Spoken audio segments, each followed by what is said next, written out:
26 फरवरी 2026। आज एक ही सेशन क्या, एक ही विनिंग के लिए मैंने एम किया, उसमें भी काफ़ी डिस्टर्ब था। पहले ये देख लेते हैं, ये कैंडल क्लोज होने वाला था, मुझे लगा कि ये fake breakout with a base वाला सिचुएशन बनेगा, तो मैंने यहाँ पे रिवर्सल ट्रेड ले ली अप के लिए। ये भी रीज़न था कि यहाँ पर ये जो ईएमए वाली लाइन थी तो वो भी एक सपोर्ट की तरह वर्क कर सकता था, गारंटी नहीं थी, पहली चीज़। दूसरी चीज़, मेरा जो सेटअप था वो था fake breakout with a base, तो बेस पे तो क्लोज ही नहीं की पिछली कैंडल। वो जो जहाँ उसको क्लोज करना चाहिए था उसने क्लोज नहीं किया था और थोड़ा सा गैप छोड़ दिया था, पहला गलती। दूसरा चीज़ कि अगर वो क्लोज करता भी तो हमें थोड़ा सा रिजेक्शन चाहिए था, जो कि रिजेक्शन का यहाँ पे नामो निशान नहीं था। तो इस वजह से ये थोड़ी लो क्वालिटी ट्रेड बन जाती है।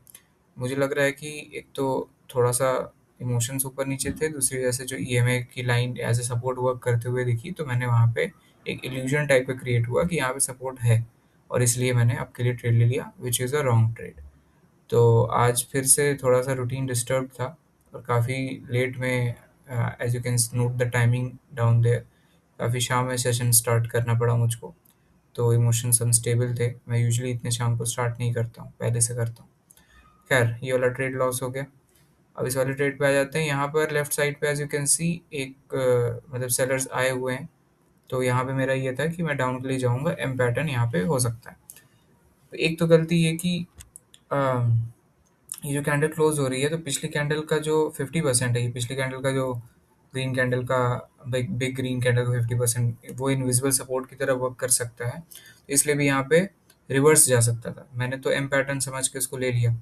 दूसरा रीज़न ये कि अगर एम पैटर्न ये आगे के लिए है, थोड़ा सा इसको ध्यान रखना होगा, हमेशा वर्क नहीं करती है, लेकिन यहाँ पे चूंकि और भी एडिशनल रीजंस थे, जैसे कि ये 50% ऑफ द ग्रीन कैंडल, इसलिए रिवर्स हो गया।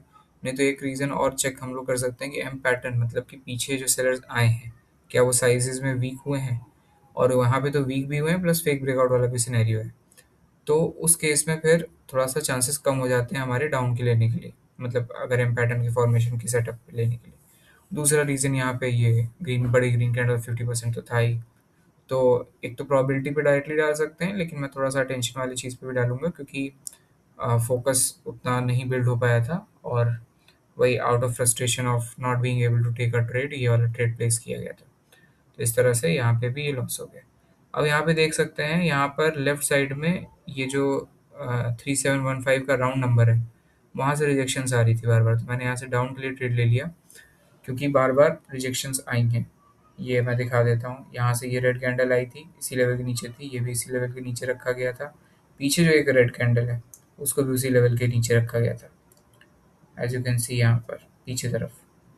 तो उसको देखते हुए मैंने रिजेक्शन देखा, ये देखा मेन कि जब भी इस लेवल को कैंडल टच कर रही है, प्राइस टच कर रही है, तो वो रिवर्स हो जा रही है और कन्वर्ट हो जा रही है रेड में, इतना स्ट्रांग।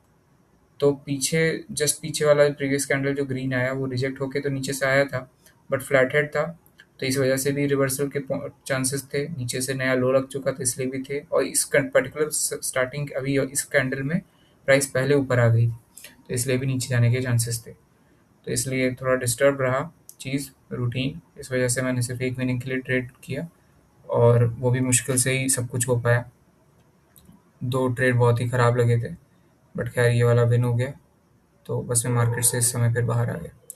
ट्रेड हिस्ट्री जो है मैं यहीं पे लोअर लेफ्ट कॉर्नर पे मैं दिखा दे रहा हूँ। सो या दैट्स इट।